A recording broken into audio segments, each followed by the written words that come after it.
OK. Pardon, voir un petit Allô, allô? peu. One, two, test, test. OK, ouais, là, Ouais, je là, je t'entends. m'entends. Alors, Adèle Blais, Oui, je suis tellement contente d'être chez toi aujourd'hui. Merci beaucoup. On est dans ton atelier. tout à fait. Je suis super contente de te rencontrer parce que je te connais pas beaucoup Mm. en tant qu'artiste. Tu sais, Mhm. on se connaît pas dans la vie. Mais j'avais mon restaurant à Sherbrooke. Puis, juste à côté de mon resto, tu étais allé faire un vernissage ou en tout cas, tu faisais une exposition au musée. Puis les gens venaient après ça manger à mon restaurant. Mm. Puis écoute, ils ressortaient de là, les yeux pétillants. Ils avaient Mm. tellement aimé ce que tu as raconté là-bas, ce que j'ai pas pu malheureusement entendre. Puis j'ai dit, mais mon Dieu, c'est qui elle? Tu sais? Fait que là, j'étais allée, tu sais, chercher un petit peu, voir, Ouais. c'est ça, tes toi, ce que tu faisais, puis tout. Puis de voir que tu t'intéresses aux femmes tant que Mm. ça m'a vraiment touchée. Puis je voulais voir avec toi pourquoi. Tu sais, en fait, ça part d'où ton intérêt pour les femmes fortes, en fait, ou les femmes qui ont changé l'histoire, ou... Ben, je vais commencer par dire, ça me touche vraiment parce que ce que tu me dis, tu sais, m'imaginer que il y a 20 ans, quand j'ai commencé à faire ce projet-là, tout le monde me disait, va faire autre chose, ce que tu fais, ce que tu crées, ça manque d'émotion, va faire de l'illustration, parce que j'ai pas de formation en art. C'était vraiment quelque chose que je ressentais à l'intérieur de moi qui devait exister. Mais tu sais, OK. comment l'articuler quand tu n'as pas vraiment de formation, puis c'est que tout le Ouais. monde te dit, tu ne feras jamais d'argent, ça ne va jamais fonctionner. Ça pour dire que depuis un an, mais particulièrement dernièrement, je sais pas si je récolte ce que j'ai semé, mais Hmm. on dirait que j'ai un retour des fois improbable. Des fois, j'ai pas de mots pour nommer ce que je vis. Quand j'étais toute seule dans mon studio, puis que j'étais dans un doute perpétuel, mais que j'osais malgré tout, je me serais jamais imaginée de faire une exposition au Musée des Beaux-Arts. Ou, en fait, peut-être que oui, mais c'était surtout, je m'étais jamais imaginé quand j'ai commencé ma carrière que ce qui serait le plus bouleversant, ça serait pas tant les œuvres que je fais ou me trouver vraiment bonne artiste ou quoi que ce soit. En fait, ça, je réalise que c'est pas mon truc du tout. Euh, S'il y a une partie que j'aime moins dans tout mon métier, c'est la reconnaissance. Pas la reconnaissance de ce que je fais, mais d'être reconnue dans la rue. Je suis gênée. Finalement, je suis plus OK, ouais, c'est introvertie que dans je ce pensais. sens-là. OK. Mais c'est de savoir que ce que je fais a un écho, même une heure après être sortie de l'exposition, je l'ai vu, des gens qui m'ont réécrit après, qui étaient troublés, profondément émus de réaliser qu'ils ne s'étaient jamais questionnés, mais il était où les femmes dans l'histoire? Il y a une partie choquante aussi, puis moi, je suis passée par là, puis je pense que pourquoi les gens sont, je dirais, à l'aise de vivre des émotions, c'est que je parle moi-même du fait que je m'étais jamais questionnée, sont où les femmes? Si on me disait qui tu connais dans l'histoire, j'aurais dit Marilyn Monroe, puis quelques belles femmes, parce que c'est ça qu'on connaissait. Puis, pour avoir l'air intelligente, j'aurais dit Marie Curie. Mais après ça, c'est un grand vide. Ouais. Puis, quand j'ai réalisé toutes les autres femmes qui avaient fait des choses, puis de constater que je m'étais jamais questionnée, ça fait mal. Il y a une douleur profonde. Euh, Pas juste pour les femmes, pour les hommes aussi, parce que de ne pas reconnaître la part du féminin dans l'histoire, c'est un drame pour tout le monde. C'est un drame pour nous parce qu'on n'a pas eu de modèle qu'on avait cruellement besoin d'avoir pour pouvoir émerger dans la vie. Des modèles inspirants de femmes fortes, oui, mais fortes à tous les niveaux. Puis pour les hommes, cette idée-là de penser que le féminin est faible, ça a le fait que la part de féminin en eux, qui est là, on est à moitié part masculin et féminin, tout le monde, peu importe qu'on soit un homme ou une femme. Eux, il a fallu qu'ils refoulent ça puis le rejeter comme une faiblesse. Tu sais, c'est quoi, tu lances comme une fille, c'est comme... Ouais. Puis là, c'est une question, mais pourquoi le féminin est devenu signe de faiblesse? Parce que, tu sais, t'es devant moi, je suis là. On n'est pas faible, c'est pas une vraie chose. Fait que là, ça a été de constater, ce qu'on s'est fait raconter, c'est à peu près de la marde. Ben oui. Depuis le début, c'est pas des vraies choses, c'est pas une vraie histoire. Puis je suis retournée, là, je travaille sur le troisième livre, mon troisième livre, puis je suis retournée à essayer de comprendre pourquoi on a décidé que le féminin allait être faible. C'est troublant de voir à quel point on s'est toutes fait raconter des bobards, puis tout le monde est perdant. Puis l'état de la planète nous le montre clairement. Ça va pas. Faut changer notre façon de penser. Faut réintégrer le féminin dans nos vies. Les hommes et les femmes. Te rappelles-tu... Attends. On va les enlever parce que ça griche vraiment beaucoup. OK. On va y... Parfait. Je pense que ça va... Je vais peut-être être nulle, mais... Est-ce que tu te rappelles le... Je suis vraiment mieux sans mes écouteurs, merci. J'étais pas bien. En même temps, je me disais, je vais vivre avec, mais j'étais tellement... Je me sentais... c'est drôle. Attends, je vais juste te dire ça. C'est vraiment capoté parce que tantôt, j'écoutais un balado avec Brené Brown, puis tu vois, comme là, je suis capable de parler normalement. J'écoutais un balado avec Brené Brown puis Esther Perel, puis il parle que Brené Brown, elle s'est retirée des réseaux sociaux, de toute la sphère médias, Internet pendant 1 an de temps, puis juste de reconnecter avec l'humain. Puis c'est drôle parce que tu étais devant moi, mais j'étais comme isolée dans un bruit. Oui, puis j'étais juste avec ma voix à moi. Ouais. Fait que j'étais juste avec moi quand ça m'intéresse pas. C'est pas moi qui m'intéresse, c'est d'être dans un échange puis de voir la réaction. Puis Ah non, c'était disturbant, là. Puis je n'arrivais pas à parler. J'étais juste avec moi. J'étais trop consciente de ce que je disais puis ce que je disais pas. OK, ça va. Non, là, c'est beaucoup mieux pour moi. OK, parfait. C'était quoi ta question? Je ne sais même pas. Je sais même pas ce que j'ai répondu. J'ai même pas fini ma question. Je m'en allais Mais oui, la première, tu as répondu. Mais là, je voulais te demander, est-ce que tu te rappelles sûrement la première chose que tu as lue? Tu sais, qui est vraiment venu te chercher, qui t'a bouleversé, que t'as fait « OK, là, il faut que je fasse quelque chose. » Tu sais? Oui, c'est Claudette Colvin. Puis c'est drôle, je viens de la repeindre, la petite en haut. En fait, au départ, là, je travaille vraiment avec les vrais visages des femmes. C'est toujours des photos qui sont libres de droit. C'est le vrai sourire, le vrai regard. Mais avant de commencer, ça, je m'inspirais de femmes, tu sais, je fouillais un peu partout, puis là, je partais, puis c'était toujours plus inspiré par moi. Bien, par moi, par mon univers, par ce que je vivais, par mon inspiration du moment. Puis, en fait, je suis tombée sur l'histoire de Claudette Colvin. Claudette, on la connaît pas, c'est à l'âge de 15 ans, à Montgomery, aux États-Unis, elle a décidé de refuser de céder sa place à une femme blanche dans l'autobus. Elle s'est fait arrêter. Il faut savoir qu'à l'époque, pendant la ségrégation, les chauffeurs d'autobus avaient des fusils, puis si les Noirs ne respectaient pas la règle qui devait céder leur place à une personne blanche pour aller s'asseoir dans le fond de l'autobus, ils pouvaient soit se faire tuer ou se faire menacer et tout. Donc, elle a été chanceuse. 1, elle ne s'est pas fait tuer. 2, la police est arrivée. Puis d'habitude, tout le monde plaidait coupable. Elle a décidé de plaider non coupable. Bon, elle n'a pas gagné, mais cette histoire-là est entendue. On parle d'une enfant de 15 ans. Incroyable, hein? Puis là, le mouvement des Noirs aux États-Unis a entendu parler d'elle, puis ils ont décidé de refaire l'événement, mais avec une personne qui était plus crédible, parce que faut savoir que Claudette Colvin est tombée enceinte d'un homme marié à l'âge de 15 ans, pas longtemps après l'événement. Donc, elle faisait pas une très bonne figure de porte-parole, mais Rosa Parks, qui était plus âgée, qui avait un travail clérical, c'est elle qui a refait le même geste que Claudette Colvin. Puis c'est à partir de ce moment-là qu'il y a eu tout le mouvement aux États-Unis, qu'il y a eu la grève des autobus, où là, le droit des gens noirs ont été, bon, je vais le mettre entre guillemets, plus reconnus. Mais Claudette, on la connaît pas. Puis, elle est encore vivante. Elle vit, je pense, en tout cas de mémoire, à New York. Elle est très pauvre. Elle a donné quelques entrevues, puis on peut sentir son amertume d'une certaine façon parce que c'est un geste héroïque, ce qu'elle a fait. Puis juste retiré parce que, c'est ça, par l'histoire, puis partout, tu peux... tu sais, si t'es au Texas, là, il y a des autobus avec dans les autobus, il y a un siège qui est marqué Rosa Parks dessus, tu sais. Donc, c'est Rosa Parks, puis c'est pas contre elle parce que... Mais tout ça pour dire, quand j'ai rencontré Claudette Colvin, j'ai fait « Wow! Attends, de quoi on connaît pas cette histoire-là? » Puis c'est là où c'est comme, ça a été un vortex. Ça a été, j'ai été complètement happée.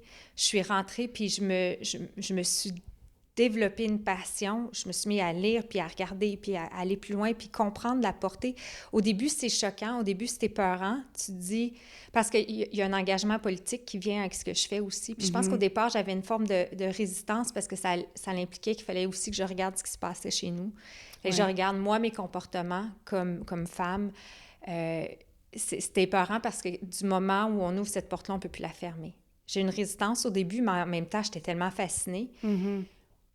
Puis ça a été une après l'autre. Puis après ça, pas longtemps après, j'ai rencontré Mileva Einstein. On connaît Einstein, on le trouve merveilleux, la langue qui tire, on le trouve foufou, on l'aime. Tout le monde aime Einstein, mais en fait, il a rencontré sa première femme, Mileva Einstein, dans leur cours de physique, était plus douée que lui, surtout en mathématiques. Ils ont eu des enfants ensemble, puis tout le monde, les amis du couple, tout le monde le savait. Là, ils faisaient des problèmes le soir, puis étaient vraiment doués. Ils ont développé la théorie de la relativité ensemble, mais ils ont décidé de juste faire signer Einstein parce que c'était moins compliqué, puis elle s'occupait des enfants. Puis ce qui est intéressant, c'est un physicien de l'armée américaine à la retraite qui, à un moment donné, regardait les découvertes d'Einstein, puis a dit « Mais c'est pas possible qu'il ait tout découvert ça tout seul. » Puis en fait, en 1981, sur Internet, c'est sorti, il y avait des correspondances entre Mileva et Einstein où elle disait, parce que, faut savoir, excusez, je suis un peu allée vite, là, mais c'est qu'en fait, Einstein est tombé amoureux de sa cousine à lui. Donc, il a quitté Mileva, il l'a laissé avec ses 2 enfants, puis il n'est jamais vraiment revenu s'occuper des enfants. Il a respecté son entente de lui donner l'argent du prix Nobel, mais elle n'a eu aucune reconnaissance. Puis, il y avait un de leurs fils qui était schizophrène avec des grosses crises de colère et de violence. C'était pas une situation facile pour elle, puis elle lui a écrit des fois pour essayer d'avoir des sous, lui disant « J'ai participé à ces recherches-là, je devrais avoir un retour. » Puis ce qu'il lui répond, c'est laid. C'est très laid, c'est qui va te croire, t'es rien. Puis finalement, elle a fini à l'hôpital psychiatrique enfermée avec son fils. Arc! Ouais. Puis c'est ça, c'était les premières femmes qui sont dans mon livre, les sublimes. Puis là, c'est qu'on voit tout aussi mon processus. Les premières, c'est des femmes qui finissent mal, enfermées. C'est des réalités très, très, très difficiles. Puis en même temps, c'est drôle, c'était un peu à l'image de comment moi je me sentais, comment j'avais construit ma vie. J'avais besoin de déployer mes ailes, puis je m'étais mise dans des situations qui ne me le permettaient plus. Mais déployer nos ailes, ça n'arrange pas tout le monde. T'sais. Je savais qu'en m'engageant, puis en rencontrant cette part-là de force féminine qui était en moi aussi, ça allait tout exploser. Et comme de fait, tout a pété. Et pour le mieux. Mais le chaos, la déconstruction a été très, très, très difficile. Mais je me suis reconstruite. Ouais. Tu as parlé que ça t'a marqué, mais toi, personnellement, c'est quel aspect qui est venu te chercher, puis tu sais, que tu as dû déconstruire et reconstruire par rapport à toi, perso? Tout. Je pense que si on revient à ce que je te disais au tout début, on peut pas rester indifférent au fait qu'on nous a pas raconté l'histoire du féminin puis qu'on nous a fait croire que les femmes avaient rien fait. On peut pas, après, comprendre ça, juste continuer notre vie, la. C'est impossible, c'est la moitié de notre humanité, on a tout construit le monde dans lequel on vit aujourd'hui pensant qu'il y avait juste eu 8 hommes d'un certain âge, blancs généralement. Ben, je dis 8, supposons 80 hommes. Ah non, il y en a certainement plus, mais juste des bonhommes. C'est des bonhommes, des policiers, des rois, des guerriers, des ci. Puis ça serait juste eux qui ont fait l'histoire. C'est n'importe quoi. C'est un drame. Un drame pour l'humanité, pour nous, les femmes, parce qu'on n'a pas eu de modèle, mais pour les hommes, on leur a fait à croire qu'ils n'avaient pas le droit d'avoir des émotions. Fait qu'ils soient forts, en contrôle, puissants, qu'un homme, ça pleure pas, ça n'a pas d'émotions. Fait qu'est-ce qu'ils font? Bien, c'est tout refoulé, cette agressivité-là. C'est pendant l'industrialisation, on l'a vu, ça a été catastrophique. Les hommes sont devenus les seuls responsables de la survie du foyer parce qu'on travaillait à l'extérieur, on n'était plus dans un mécanisme, on cultivait la terre, les gens vivaient en ville. Bien, c'est l'alcool, c'est la drogue, Je pense que les hommes, sur l'échelle, ont peut-être, je dirais pas moins souffert individuellement. Je suis convaincue qu'il y a des hommes qui ont souffert à un niveau... Ben oui. Puis, le fait qu'ils puissent pas nommer qu'ils souffrent, c'est là le drame. C'est pour ça qu'il y a des suicides, des garçons qui sont agressés sexuellement qui le diront jamais. Ouais. C'est juste, c'est sans arrêt. Fait que c'est pas juste... mon projet, au départ, c'est vrai que j'étais plus sensible. C'est comme j'étais engagée dans un mécanisme... pas un mécanisme... Un engagement très dénonciateur des injustices. Parce qu'il y en a vraiment... Il y avait de l'injustice complètement ridicule juste parce que c'était des femmes. Ouais. Mais plus ça va, plus je réalise que c'est pas ça. C'est un drame humain. C'est un génocide sociologique qui s'est passé à notre insu, dans notre face. Fait que quand tu saisis la portée de tout ce que ça cache, de tout ce qu'on nous a empêché de trouver, toute la force qu'on nous a privés, à laquelle on nous a privés de... On n'a pas pu accéder à cette force-là, tout pète. Oui. Tout pète. C'est juste, tantôt, tu parlais de celle dans l'autobus, celle qui avait 15 ans. Juste le fait que tu aies dit à la fin, elle est encore en vie aujourd'hui, j'ai comme fait « what the heck ». Tu sais, dans le sens que, voyons donc, si elle est encore en vie, c'est que ça fait pas si longtemps, on s'entend, là. Fait que c'est fou que crime si peu d'années, tu sais, c'est par ça, c'est incroyable. Non, je sais, c'est juste débile. Puis après ça, je pourrais continuer. C'est que l'affaire, c'est que la personne qui a fait la plus grande découverte du 20e siècle s'appelle Rosalind Franklin. Elle a découvert l'ADN. C'est monumental. On résume. C'est huge. Mais elle était dans un laboratoire en Angleterre où il y avait beaucoup de sexisme. Les hommes qui étaient là étaient très dérangés. Puis là, c'est que l'affaire, c'est que comme femme scientifique, quand tu déranges tout le monde, ta posture, c'est pas d'être fine, sympathique ou d'être belle ou sexy. Fait qu'elle était très, très rigide. Puis je pense qu'elle devait pas être jojo au travail, mais tout le monde qui la connaît en dehors disait que c'était une femme qui était vraiment amusante, super allumée, super brillante. Mais bref, elle a découvert, c'est la photo numéro 5, on voit le double hélice de l'ADN. C'est elle qui a découvert ça, mais elle s'est fait voler ses recherches par ses collègues qui, eux, ont récupéré à sa place le prix Nobel. Elle est morte, elle, entre-temps, d'un cancer, mais c'est le pense-bon d'un des gars qui avait volé les recherches, qui s'est attribué le crédit, qui a reçu le prix Nobel, qui, dans un livre, pour dire comment il était incroyable, il a beaucoup trop parlé, puis c'est comme ça qu'ils ont été capables de recreuser et finalement de reconnaître Rosalind Franklin comme celle qui avait découvert l'ADN. Mais c'est ça, puis il n'y a pas si longtemps que ça. C'est tout le temps, c'est pas loin, c'est Puis on a encore beaucoup de travail à faire. Énormément de travail à faire encore. Tu sais, nous autres, au Québec, franchement, on est super bien. Tu sais, juste le fait qu'on soit ici, qu'on puisse faire ce genre de trucs-là, c'est incroyable. Mais encore partout dans le monde, il y a des femmes qui n'ont pas le droit de sortir de chez elles, ne sont pas entièrement voilées. Puis les hommes de ces pays-là sont obligés de forcer leurs femmes à se voiler au complet, même s'ils ne veulent pas, parce que c'est l'institution qui est là, c'est le pouvoir en place. Fait qu'il y a tout ça aussi qui vient shaker toutes les bases, toute la structure, les structures dans nos vies, c'est quand on réalise que c'est dans notre travail, dans notre relation, dans nos amitiés, qu'il y a des gens avec qui ce rapport-là de force s'installe. Ouais. Puis je savais pas non plus que, je l'ai su dernièrement, que tout qu'est-ce qu'il y a dans les cheveux, c'est vraiment relié directement à la personne qu'elle était, finalement. Oui, à l'histoire. En fait, avant, là, c'est mon côté nerd qui embarque. Là, je fais des recherches avant, pendant, j'écoute des balados, des films, Là, je me mets à connaître là, 100% de la vie, qu'est-ce qu'elle faisait, par où elle est allée, qu'est-ce qui s'est passé, cette histoire d'amour. Puis là, tout dans la coiffe est là en lien avec cette histoire-là. Puis des fois, ça va m'arriver, tu sais, comme Eva Tanguay. Eva Tanguay, c'est avant Madonna, avant Lady Gaga, c'est Eva Tanguay. C'est une fille ici de Marbleton, puis qui a fait sa carrière aux États-Unis, qui a eu un show sur Broadway, qui a été une des premières femmes millionnaires, qui a tout perdu pendant le grand crash, mais qui était une femme d'exception, qui était colorée, burlesque un peu, formidable. Mais Eva Tanguay, je l'ai déjà peinte avant. Puis après, c'est que dans chacune des œuvres, je vais porter, tu sais, je parlais des intentions profondes, ça va être quoi mon intention pour cette œuvre-là? Qu'est-ce que je veux raconter? Parce qu'on est multiples.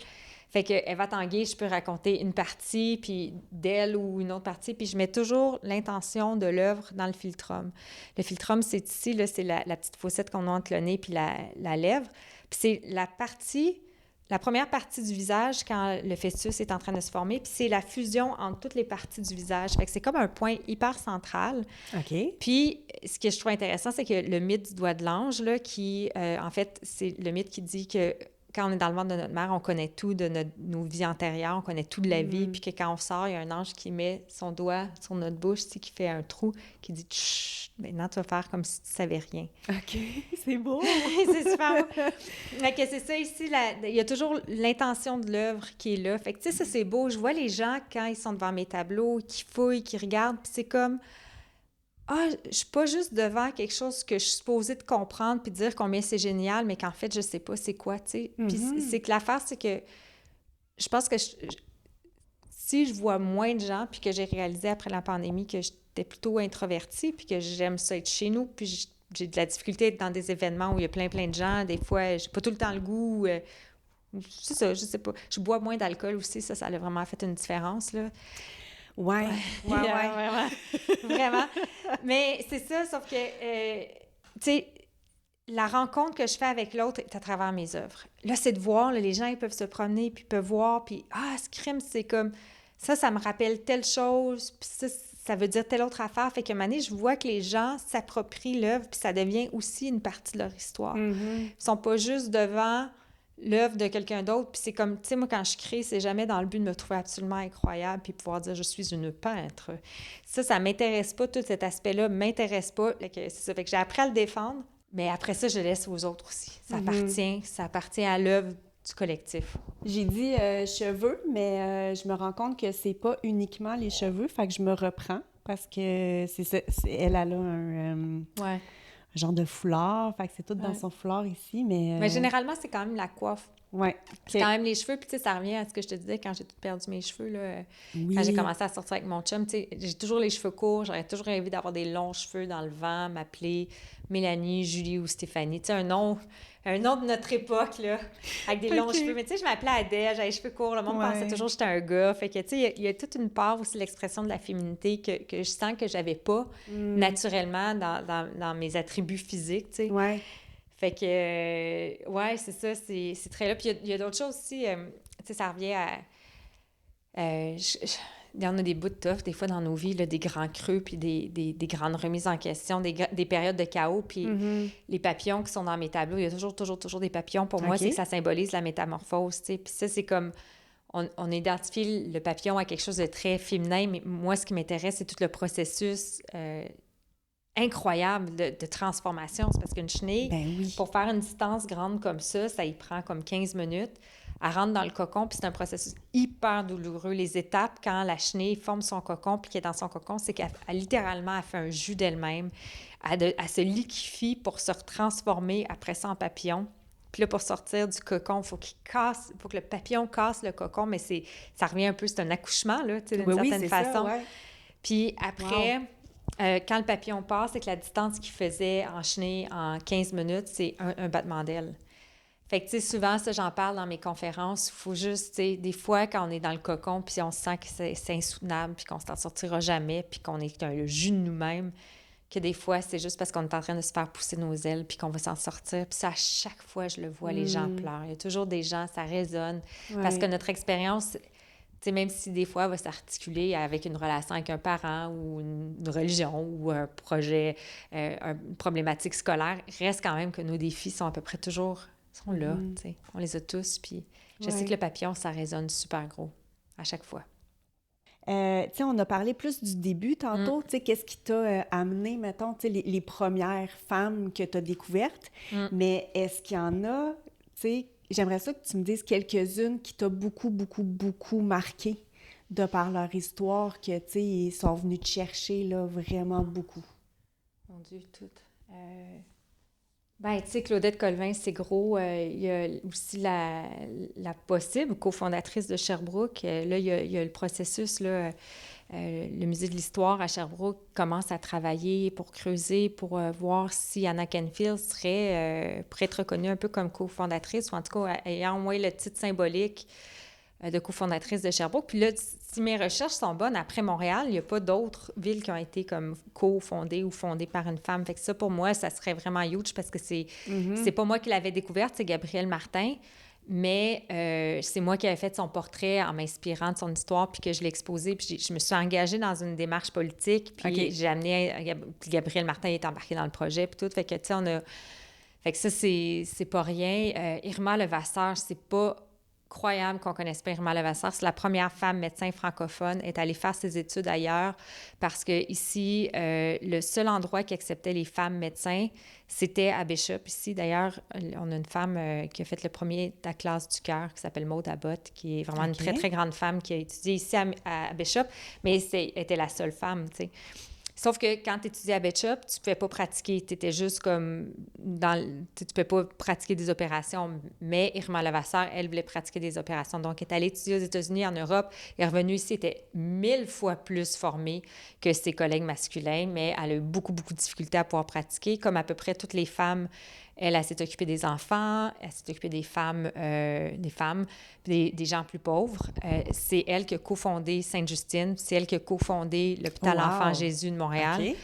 Mais elle a toujours eu la difficulté à pratiquer. À la fin de sa vie, dans son appartement, elle continuait à recevoir des patients, mais elle dérangeait énormément parce qu'elle était excentrique, parce qu'elle était différente. On n'aimait pas ça. Puis parce qu'elle avait une force de caractère. Ça non plus, on n'aimait pas ça. Fait que là, les gens, ils se fatiguaient avec elle, puis tout. Puis là, Mané, ils sont venus la chercher, ils l'ont amenée de force à l'hôpital psychiatrique. Ils ont brûlé son appartement pendant qu'elle était partie. Mais elle a réussi, c'est à peu près une des seules, à sortir de l'hôpital psychiatrique. Elle a réussi à démontrer qu'elle n'était pas, je vais mettre en guillemets, folle. Puis elle a pu réintégrer, mais elle est passée à l'oubli. Madeleine Pelletier, qui était, je dirais... Je peux pas dire une femme parce que je pense que si elle s'était arrivée en 2024, elle se serait probablement pas identifiée comme une femme. Mais bon, elle s'est toujours habillée en homme. Elle avait un revolver sur elle. Elle avait un caractère solide. Elle est, de façon autodidacte, est allée chercher son diplôme. Ça a été la première psychiatre française. Elle a fait son internat dans un hôpital, mais personne ne voulait aller la voir parce que c'était une femme. Donc, elle s'est mise à pratiquer dans les faubourgs de Paris, entre autres des avortements des avortements qui étaient illégaux à ce moment-là.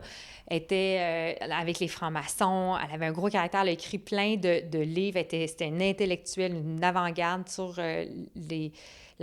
sur l'avortement, le droit à l'avortement. Elle a choisi de l'abstinence dans sa vie pour ne pas être soumise au mariage. Elle dit que le mariage, c'est la soumission des femmes, les enfants et tout. Puis, évidemment, elle dérangeait beaucoup, beaucoup, beaucoup. Puis, elle avait eu un AVC, donc elle était paralysée d'un côté. Puis, à un moment donné, quand elle pratiquait, là, je vais faire un avertissement, on parle de quelque chose de difficile, pratiquait un avortement sur une petite fille de 14 ans qui avait été violée par son frère. Ils l'ont pris, puis ils l'ont internée à l'hôpital psychiatrique où elle avait fait son internat. Madeleine Pelletier. Il y en a une autre histoire qui est un peu plus lumineuse. C'est Emmeline Pankhurst, qui est celle qui a obtenu le droit de vote des femmes. Celle qu'on reconnaît pour avoir obtenu le droit de vote des femmes. Mais ce que je trouve surtout intéressant de son histoire, c'est que on parle souvent des grandes femmes derrière les grands hommes, mais il y a aussi des grands hommes derrière les grandes femmes. Puis ça, c'est quelque chose qu'on ne connaît pas. Mais il y a souvent eu, surtout les femmes politiciennes, il y a souvent des hommes qui soutenaient fortement. Elle, c'est son père qui lui a dit « Il faut que tu t'investisses dans la cause du droit de vote des femmes. C'est pas normal que les femmes puissent pas voter. Okay. » C'est à l'âge de 14 ans, elle est allée à la première réunion secrète avec sa mère. Ça s'appelait pas les suffragettes à ce moment-là, mais c'est là qu'elle a rencontré son mari qui était l'avocat des femmes pour le droit de vote des femmes. Une femme comme Ida B. Wells qui, après la libération, je vais toujours mettre la libération des Noirs, après ça, ça a été le lynchage. Fait que quand les gens noirs ont pu commencer à partir des commerces, ils étaient 1000 fois plus brillants, 1000 fois plus créatifs. Ils faisaient des commerces qui fonctionnaient super gros. Ils n'étaient pas pris dans la structure de « faut que tu fasses comme ton père, qui a fait comme ton grand-père, qui a fait comme ton arrière-grand-père ». Ça fait qu'ils ont créé de la compétition. Puis là, ce que les Blancs faisaient, c'est qu'ils venaient les intimider, les tuer, les torturer. Puis elle a dénoncé ça dans un journal qu'elle avait, était propriétaire d'un journal. Okay. C'était une journaliste super engagée qui a aussi milité pour le droit de vote des femmes. Puis dans ces manifestations-là, les femmes blanches étaient en avant, les femmes noires étaient en arrière. Puis elle s'en foutait, elle allait carrément en avant sur la ligne de front. Elle était hallucinante, Ida B. Wells. Mais tu sais, je pourrais continuer comme ça, c'est sans fin. Oui. Sans fin. Oui. Ça fait 2 fois que tu parles de tu sais, tu avais parlé avec la femme d'Einstein pour l'internat. Ouais. Écoute, ça fait pas longtemps que j'ai su ça. Ça fait juste quelques mois. Je me rappelle plus je pense que c'est Jeannette Bertrand qui en parlait, si je me trompe pas, je suis vraiment pas sûre. Mais écoute, n'importe quel homme pouvait amener sa femme se faire interner. Oui, absolument. C'est aberrant, j'en reviens pas. Ouais. Le nombre de femmes qui s'est retrouvées là juste parce que... Bien, pour aucune raison. En fait. Non, mais des femmes qui avaient trop de caractère, qui dérangeaient. Oui, c'est ça. Il y avait... Puis une qui a fait ça, Nellie Bly, elle a écrit un livre qui s'appelle « 10 Days in the Madhouse ». Puis elle, avec le journal, ça a été la première journaliste d'enquête. En fait, elle s'est faite passer pour folle en oubliant ses valises dans une gare de train. Puis ils l'ont finalement internée. Puis elle a vu les traitements. Puis elle voyait les hommes qui déposaient leurs femmes, là, juste, mélancolique. Mais la femme, elle venait de perdre un enfant. Elle venait de faire 3 fausses couches ou des affaires comme ça. Fait qu'elle était moins en forme, tu sais. Où il s'était trouvé une nouvelle blonde, puis elle a vu les traitements, puis les expériences qu'il faisait sur les femmes qui étaient là. D'ailleurs, à Paris, il y avait le bal des folles, que ça s'appelait, puis c'était comme, il prenait les femmes des hôpitaux psychiatriques, puis il faisait des balles où il faisait faire n'importe quoi, puis là, c'était comme les gens allaient voir ça, puis c'était un spectacle, puis ils riaient. Tout ça pour dire qu'à New York, Nellie Bly a réussi à démontrer qu'avec un article qu'elle a écrit, en fait, elle a failli rester prise. Ben oui, c'est ça c'était ça ma question. Oui, là, oui, ouais. elle a pu, tu imagines, tu vois le directeur disait non, mais attends, je suis une journaliste qui fait un journal. T'as l'air encore plus folle. Mais finalement, c'est son patron qui l'a sorti, puis elle a pu dénoncer les traitements, puis ils ont réussi à faire fermer cet hôpital-là après. Mais oui, c'est Camille Claudel, c'est ça. Camille Claudel, on l'a laissé là, il n'y a jamais personne qui était allé la voir. C'est sans arrêt. J'en reviens pas. Il y avait aussi l'hôpital psychiatrique pour les hommes, mais franchement, pour les femmes, là, c'était régulier. Le féminin, c'est une honte. Le féminin est porteur de honte. D'ailleurs, avant 1852, il me semble que c'est bien ça la date, le mot féministe était utilisé pour parler d'une maladie qui concernait les hommes qui étaient trop féminins. OK.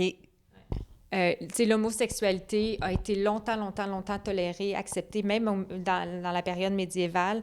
La seule chose qui dérangeait, c'est qu'il y avait un des hommes qui avait une posture féminine. C'était ça la honte. C'était pas l'acte de faire l'amour du même sexe, quoi que ce soit. Ça a été... c'est le fait, le féminin qui est porteur de honte. Je comprends. Puis il a fallu que je me creuse parce que c'est pas juste les hommes qui l'ont imposé. Moi, je sais pertinemment qu'il y a des femmes qui préfèrent les hommes aussi.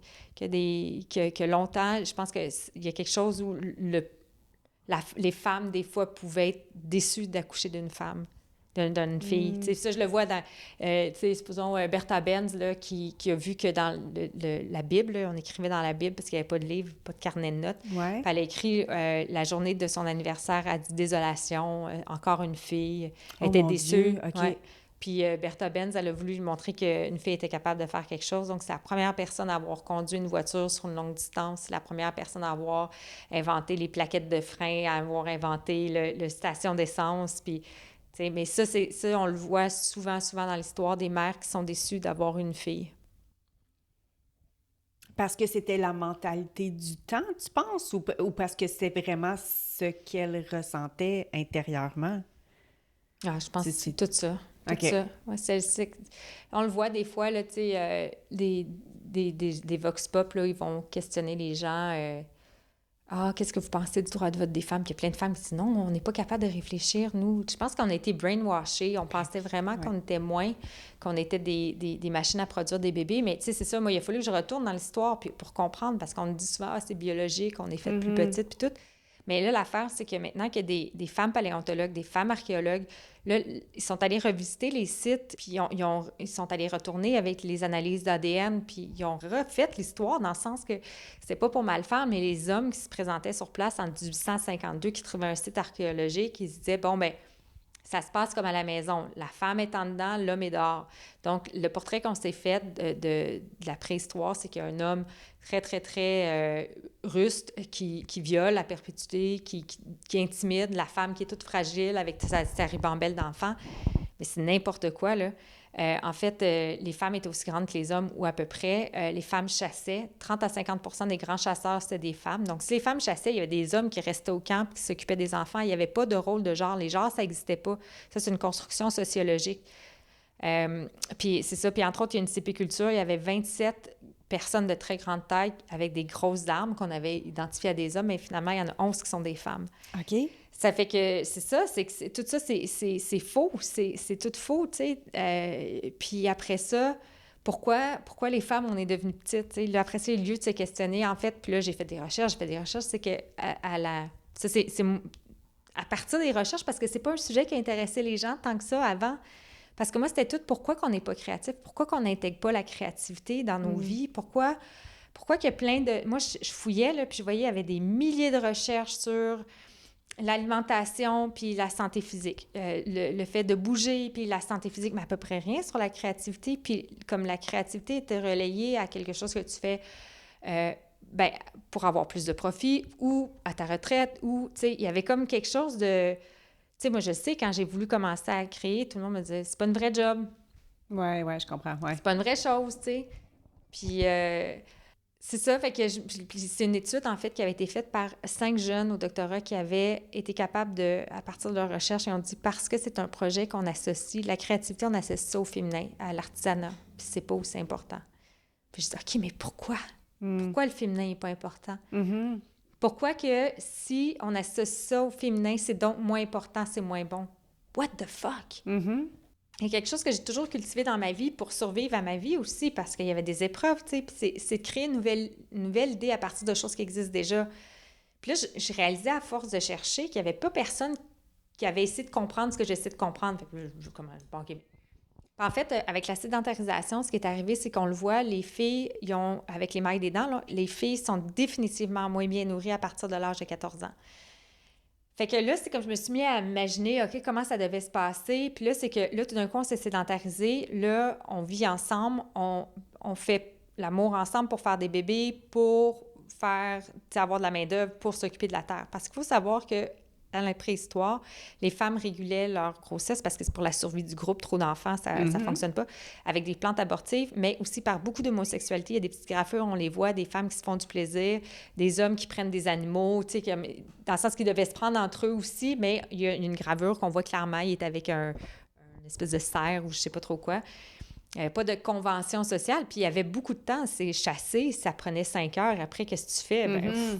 Fait que, mais là, quand on s'est sédentarisé, c'est que la vie est devenue vraiment dure. C'est plus 5 heures par jour, puis après ça, on danse, puis on s'amuse. Même qu'à la préhistoire, avec Lady Sapiens, ils ont été capables de démontrer qu'il y avait des cours de créativité. Il y avait organisé des classes pour s'enseigner des choses.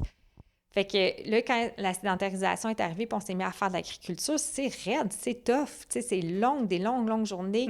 On s'est mis à dominer les bêtes pour être plus efficace, le bœuf en premier. Il y a un rapport de force qui s'installe. Les religions, mais si on avait toujours été spirituel, puis il y avait toujours eu une relation avec le divin qui était là, avec l'arrivée de la sédentarisation, c'est là qu'on voit des figures d'hommes qui deviennent le Dieu. Un homme avec une barbe blanche, tu sais, là, ça, c'est pour la religion catholique, mais tu sais, après ça, il y a des figures masculines qui se mettent à apparaître. Puis là, je me disais, là, on se met à avoir plus d'enfants, mais à force d'avoir des enfants, on le sait, quand on est enceinte, on n'a pas la même force physique. Puis là, c'est que tout le monde se met à prier pour la même chose parce que tout le monde est dans la même affaire.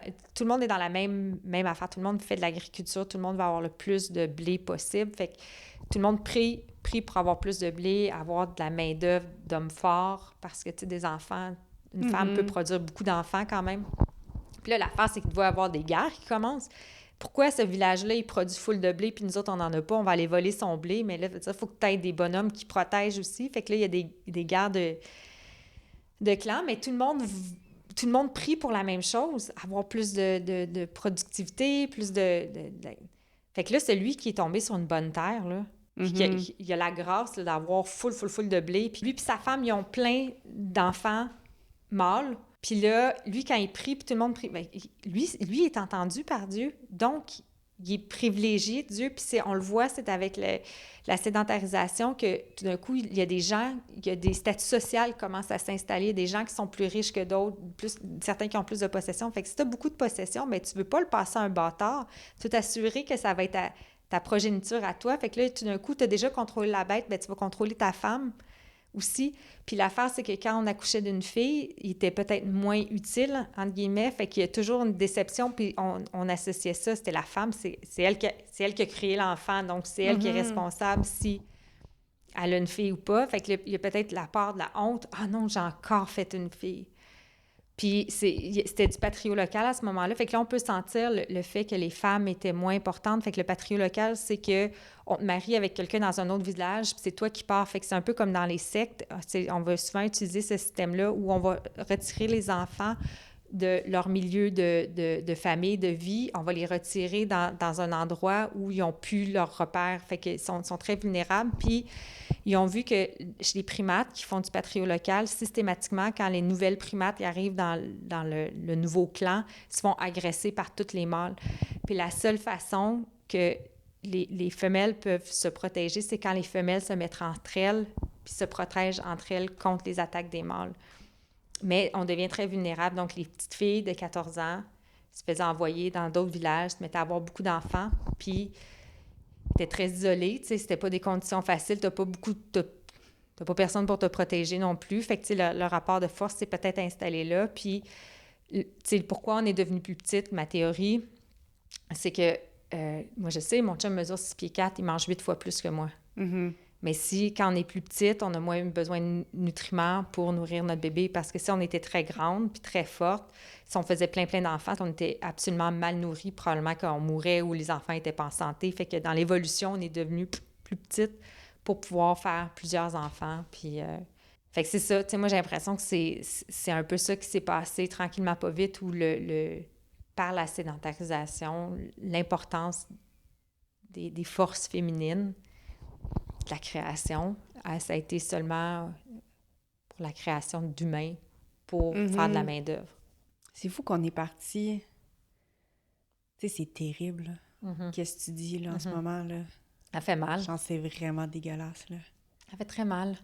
Puis c'est la norme. Là. C'est la norme. Puis c'est que l'affaire, c'est que quand je dis ça, j'espère qu'on peut comprendre que si on passe notre vie à penser que c'est la faute de l'un ou de l'autre, que c'est la faute des hommes si on est rendu là, je pense qu'on fait fausse route. Je pense que les hommes ont bien profité de la situation. Je pense que les sociétés sont mieux aménagées pour favoriser les hommes, absolument. Mais on s'est rendu là parce que les femmes ont été complices de cette situation-là. C'est fou. Je le sais qu'on a encore du chemin à faire, là, on s'entend, là, pour l'égalité puis tout ça, mais de savoir que là, c'était vraiment...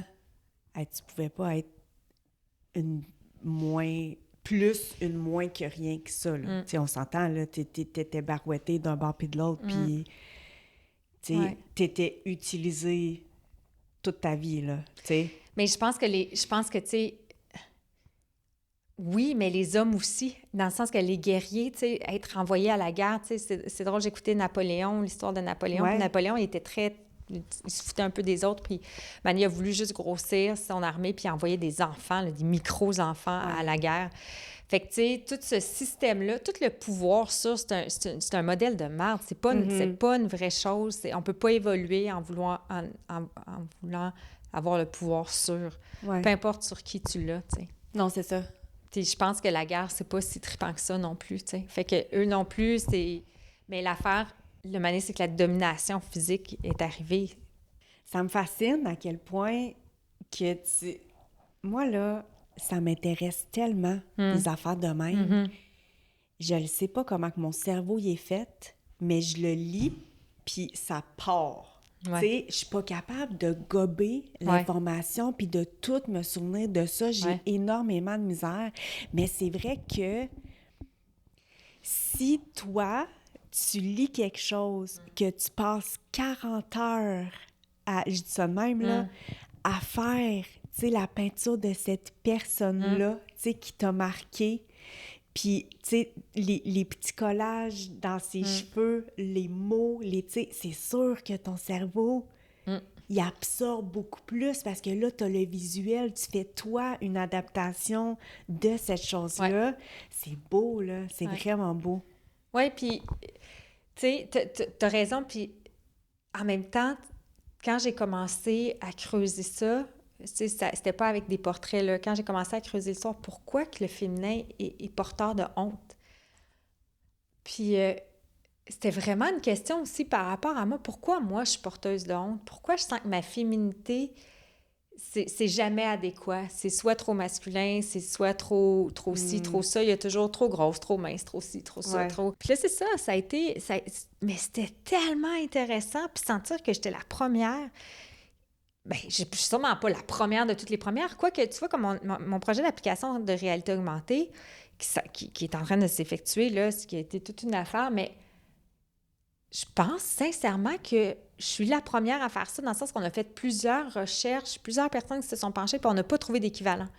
Fait que je me dis, ben si j'étais capable de penser la première pour ça, peut-être que ça peut vraiment être aussi une première ici aussi, tu sais, que finalement, cette théorie-là de l'évolution, à travers un regard plus féminin, mais de quelqu'un qui connaît l'histoire du féminin. Fait que là, c'est comme j'intègre ça dans l'histoire du masculin, parce que l'histoire du masculin, on la connaît mieux, tu sais, déjà. Mais je m'intéresse encore, tu sais, comme je vais chercher des balados, j'apprends justement sur Alexandre le Grand, sur Napoléon, pour comprendre aussi, je m'intéresse pas juste aux femmes, il faut que je comprenne tout ça dans tout ce contexte-là. C'est quoi qui s'est passé?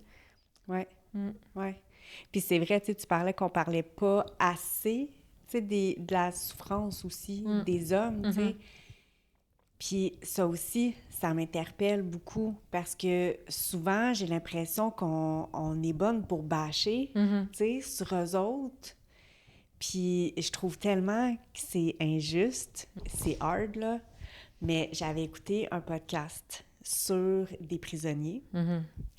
Puis c'était beau en même temps parce que, tu sais, un genre de programme que quand la victime, elle a vécu la même chose que le crime que le gars a fait, tu sais, qui se rencontrent, puis qui ils se parlent de comme, tu sais, hey, moi, ça m'a fait ça quand ce gars-là, il a fait qu'est-ce que t'as fait, puis tu sais, j'aime pas ça, puis tout ça, tu sais, fait qu'ils ont mis ça en podcast. Puis la fille, elle a été prise par un pimp à 11 ans. Puis le gars, c'était pour ça qu'il est interné. C'était un pimp. C'est dégueulasse, on s'entend. Ah oui, absolument. Mais t'écoutes le gars parler. Puis son père, il a fait ça toute sa vie. Puis le gars, quand il a eu sa première petite blonde, son père, il a dit, là, ça a l'air bien aller avec cette fille-là, tu sais. Qu'elle te rapporte-tu de l'argent? T'es comme, ben voyons, non, tu sais, comme, c'est juste, c'est mon amoureuse. Mais non, mais mon gars, c'est pas même ça marche, là. Faut que cette fille-là te rapporte du cash, tu sais. Fait que là, faut que tu fasses telle affaire puis telle affaire. Mais le petit gars, il a, mettons, 12 ans, tu sais. Fait que quand tu penses à tout ça, je suis pas en train, là, de dire que ce gars-là, il mérite, tu sais, mais asti, ça joue dans la tête. T'as pas le choix d'avoir de l'empathie après ça, parce que c'est juste ça qu'il a connu. Mais la violence engage la violence. Fait que, tu sais, on peut s'imaginer le niveau de violence qu'il y a eu chez les hommes, qui a souvent été engendré par d'autres hommes. Fait que, tu sais, tout le mouvement masculiniste, je suis vraiment inconfortable. Je pense qu'ils ont des choses... Il y a énormément d'injustice aussi auprès des hommes. Puis là, c'est la première fois qu'ils commencent à en parler parce qu'ils voient les femmes qui commencent à réagir de leur côté. Puis ils disent, bien, nous autres aussi. Mais c'est en réaction aux femmes quand c'est pas ça. C'est pas le point. C'est la domination masculine, ça a créé un fléau, la domination, point. C'est ça. Une mère violente, dominante, agressive va faire autant de ravages. C'est juste qu'il y a eu une culture entre les hommes parce qu'ils ont été obligés de refouler la part de leur féminin, refouler leur émotivité, refouler leur créativité parce que c'était quelque chose vu comme de la faiblesse. Là, c'est une charge d'agressivité qui s'est installée, qui s'est transférée en violence. Mais c'est ça, le fléau. Mais sauf que c'est vrai que c'est principalement des hommes qui ont été des acteurs de violence. Ça fait partie de la poutine. Ceci dit, est-ce qu'on est en train de dire que c'est de leur faute? Je pense qu'il y a toute une histoire de contexte, mais il faut que ça s'arrête. C'est ça. Faut que ça arrête, là. Oui, exact. Puis, tu sais, ça m'a fait réaliser aussi que ce podcast-là, il y en avait plein, là, de prisonniers, tu sais, puis souvent... il y avait tellement d'histoires de mamans qui n'étaient pas correctes avec eux. Ma mère, elle m'a jamais aimée. Ma mère, elle a essayé de me noyer dans le bain. Ma mère, elle a, tu sais... Fait qu'après ça, t'es comme, OK, on peut-tu lâcher les gars juste un peu? Tu sais, dans le sens que c'est pas juste eux autres, tu sais? Non. Fait que nous autres aussi, là, il y en a des mères pas correctes, là. Tellement. Fait que, Oui, c'est ça. Puis c'est que l'affaire, c'est que cette idée-là, ça revient à, tu sais, ce que j'ai dit tantôt, puis on aime mieux pas aimer la réponse que vivre avec l'incertitude. C'est une réponse que j'aime pas, mais je sais que c'est une certitude, je sais que c'est comme ça que ça fonctionne. Puis là, l'affaire de dire c'est la faute des hommes, c'est la faute des femmes, là, ça c'est sûr, mais c'est pas vrai. Il faut être capable de soutenir, tout ça cohabite. Ouais. C'est la faute d'un système où tout le monde, on a essayé de faire du mieux qu'on pouvait pour évoluer, pour survivre, puis on a fait des erreurs. Puis on fait des erreurs, c'est ça l'être humain. On fait des erreurs, puis des fois, c'est des erreurs où, tu sais, tu te réveilles dans la nuit, puis tu as des squidges de ventre parce que je peux pas croire que j'ai fait ça. Mais le mécanisme, c'est drôle, hein? Moi, je sais pas pourquoi, là, de ce temps-là, j'arrête pas. On dirait qu'il y a des narcissiques partout. Mon Dieu, ils sont partout, partout, partout, tu sais. Puis là, je me dis, mais pourquoi? C'est quoi pourquoi qu'on se réfugie là-dedans? Mais parce qu'on veut pas voir ce qu'on a fait de mal, parce que c'est difficile à assumer, tu sais. Mais je pense qu'il va falloir s'asseoir puis juste connecter avec cette part-là de l'émotif, puis faire des mea culpa, puis des pono-pono, là. Des pono. Ouais, c'est comme l'affaire, là, ça, c'est quand tu fais quelque chose de pas correct, puis là, c'est que tu penses à cette affaire-là en disant des pono-pono, là, je sais pas exactement, là, pour te pardonner. OK, j'ai jamais entendu ça. Ouais, OK. ouais. Fait que, on finit-tu sur une bonne note? Vas-y donc. Puis on se parle 1 minute de l'éclipse de hier. Ouais. Ça n'a pas de sens. Ouais. Comment que tu as vécu ça? Bien, mon chum est en Europe en ce moment, puis là, lui, il trouvait ça difficile parce qu'on aurait aimé ça, vivre ça ensemble. J'ai vécu toute seule avec mon chat, mais en même temps, pas toute seule. C'est ça qui était fascinant parce que tout le monde était sur la rue, puis là, quand c'est devenu noir, on a entendu dans la rue « Wouah! » Tu sais, à Sherbrooke, les gens sortent pas d'habitude, là. Oh, c'est ça. Mais j'avoue que, bon, le buzz, j'étais comme, ah, OK, c'est correct, c'est cool, mais tu sais, puis vraiment, quand c'est devenu noir, je dis, OK, il y a de quoi? Il y a la force, la puissance de la nature, la force de la nature. Ouais. Toi, comment t'as vécu ça? C'était fou, Reine. Ouais. J'étais un peu comme toi, Jackie, là, calmez-vous avec votre éclipse. Tu sais, on dirait que dans ma tête, tu sais, c'est pas rare qu'on entend « Ah, il va y avoir une éclipse, non, tu sais. Mais je savais pas le meaning de total, que c'était ça. Ouais. Et calvaire. Puis là, je mettais les lunettes, puis on voit juste un petit, tu sais, c'est comme un 2 piastres, mettons, tu sais, que tu vois. Puis là, je dis, ah, mais là, ça sera pas si fameux que ça, là, tu sais, quand on... Hey, mais finalement, c'était gros, c'était tellement beau de voir qu'il fait noir à ce point-là. Nous autres, on était comme dans un champ. Fait que tu voyais toute la noirceur, mais en même temps, tout l'horizon, c'était jaune, jaune, jaune. Comme si le coucher, c'était comme un 360. Peu importe où tu regardais, tu sais, d'habitude, le coucher de soleil, t'as un espace. Mais là, c'était 360. Wow! C'était fou. Wow. Mais ouais, c'était vraiment, vraiment beau. C'est ça, moi, j'avais les lampadaires qui s'allumaient, fait que c'était moins hot, là, tu sais, c'était... Mais quand même, puis c'est quand la lumière est revenue, c'était une couleur particulière. Le pelage de mon chat était différent, c'était pas la même couleur, c'est toutes les... Ah oui, c'est vraiment... c'est quelque chose, ouais. Ouais, c'était un moment, Colin, je sais pas comment le décrire, là, mais tu sais, c'est fort en dedans, là, tu sais, de vivre ça une fois dans ta vie. On vit au cycle de la Lune, hein, tu sais, on est super influencé par les astres, fait que là, c'est comme...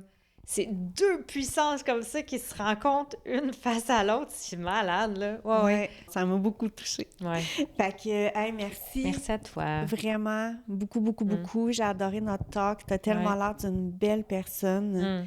Je pense que je me suis dit minimum 10 fois pendant que je te parlais à quel point t'étais belle dans ma tête. Fait que t'es vraiment, vraiment magnifique. Merci. Inside and out. Ouais.